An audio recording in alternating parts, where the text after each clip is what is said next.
Hello everybody, I'm Jade Fearnley, proud Yorkshire lass, hard-working mother of 3 and passionate craftswoman. Oh yeah. If you've not yet found yourself a hobby in this new lockdown, I thoroughly recommend needle felting. It eats up some of those miserable furlough hours and you can get great results even as an amateur.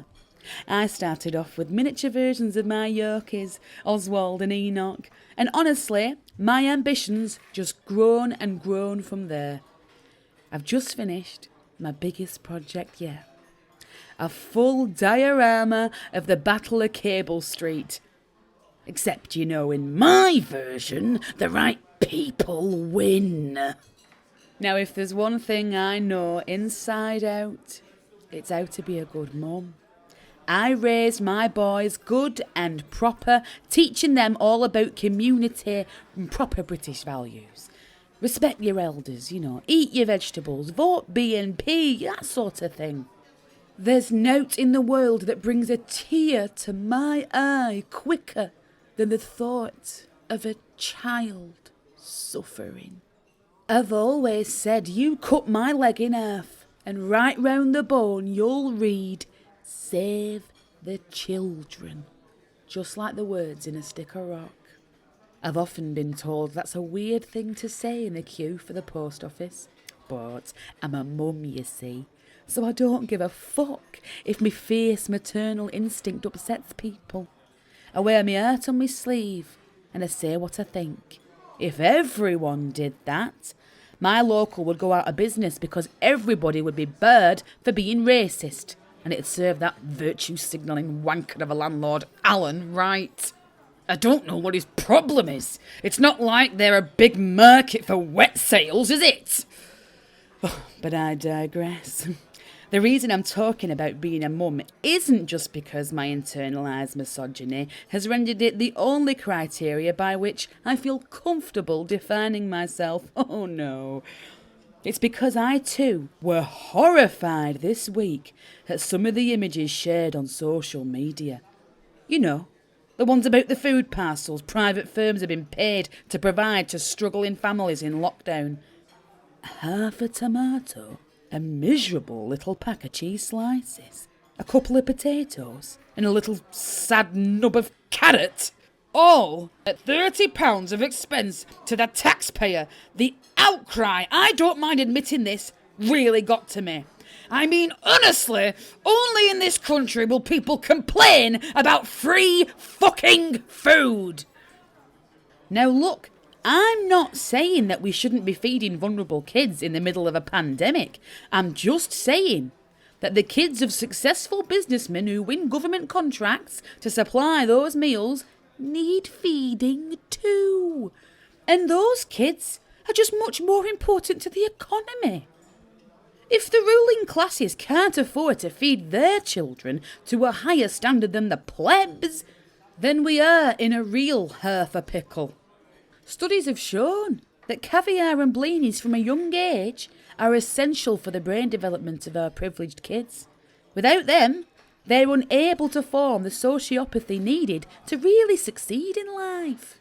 And if you're listening at home, I know what you're going to say. Depriving the poorest kids is just mindless cruelty. The cost of labour involved in chopping a single pepper in half is probably higher than just giving the kid a whole pepper. It's profiteering of the most heartless and shameful kind. Ugh. Well, let me tell you this, love. You don't know a fucking thing about me and my kind and generous heart. Me and countless others like me, we don't want to see an end to handout culture out of cruelty. We just want to see people pull themselves up by their bootstraps, you know, maybe get a second full-time job that also pays poverty wages and stop bloody moaning. But that doesn't mean I don't care. I do my bit. I volunteer all over. And seeing poverty up close, it's humbling. And it also sends a vicarious rush of blood to my gusset that's greater than anything on telly.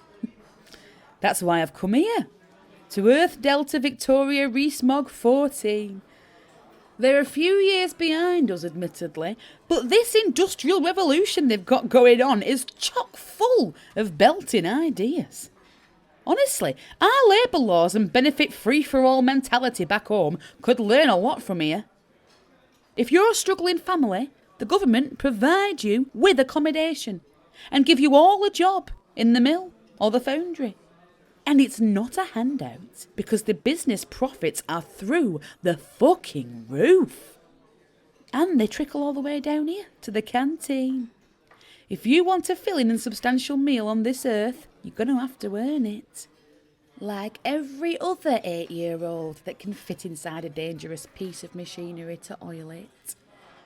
Please, miss, can I have some more? Oh, look at this industrious little soul. Here, lad, pass me your plate. Oh, will you look at that? 1 potato, 2 potato, 3 potato less. But that's not fair. That'll teach you to get ideas above your station, you mouthy little shit. And run the fuck along now. See? Actions have consequences, and being poor is just another action.